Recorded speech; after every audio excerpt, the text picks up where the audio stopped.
کہ تابوک کے راستے میں حضرت صلی اللہ علیہ وسلم کی حضرت الیاس علیہ السلام سے ملاقات ہوئی، لیکن محدثین نے اسے موضوع حدیث قرار دیا ہے۔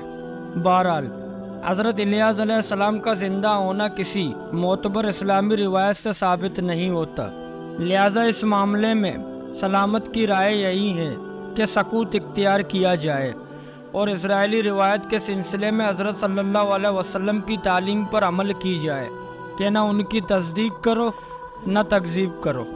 دوستو، یہ تھی گفتگو حالات اور واقعات حضرت الیاس علیہ السلام کی زندگی اور آپ علیہ السلام کی وفات کے حوالے سے۔ اب مختصراً تذکرہ کرتے ہیں حضرت یاسع علیہ السلام کے بعد حضرت الیاس علیہ السلام اور آپ علیہ السلام کے معجزات کے حوالے سے جو دنیا میں نبوت کے لیے تشریف لائیں۔ آپ علیہ السلام کو حضرت الیاس علیہ السلام کا چچازاد بھائی بھی بتایا جاتا ہے۔ آپ کے بہت سے معجزات بیان کیے جاتے ہیں، جن میں سے چند ایک کا تذکرہ کرتے ہیں۔ کہتے ہیں کہ آپ کے دعا سے کارا پانی میٹھا ہو گیا۔ ایک مرتبہ اہل عریہ نے شکایت کی کہ ہمارا پانی کارا ہے، آپ دعا فرمائیں کہ یہ شیرین ہو جائے۔ آپ نے کچھ نمک لے کر دریا میں ڈالا تو اس کا پانی میٹھا ہو گیا۔ روایت میں یہ بھی آتا ہے کہ ایک بار ایک عورت نے افلس کی شکایت کی، کاوند کے قرض کا تذکرہ کیا۔ آپ علیہ السلام نے پوچھا، تمہارے گھر میں کچھ ہے؟ اس نے عرض کیا، تھوڑا سا گھی ہے۔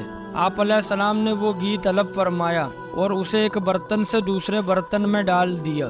عورت نے اپنے گھی الٹا لیا، وہ اسی طرح گھی دونوں برتنوں میں الٹانے لگی تو گھی میں اضافہ ہونے لگا۔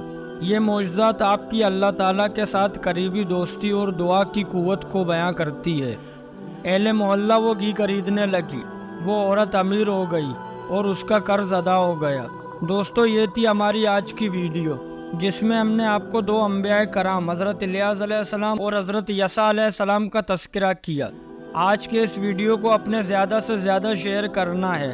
پھر حاضر ہوں گے قصص الانبیاء کے سلسلے کی نئی ویڈیو کے ساتھ۔ مجھے دیجیے اجازت، اپنا بہت سارا خیال رکھے، دعاؤں میں مجھے یاد رکھے۔ اللہ حافظ۔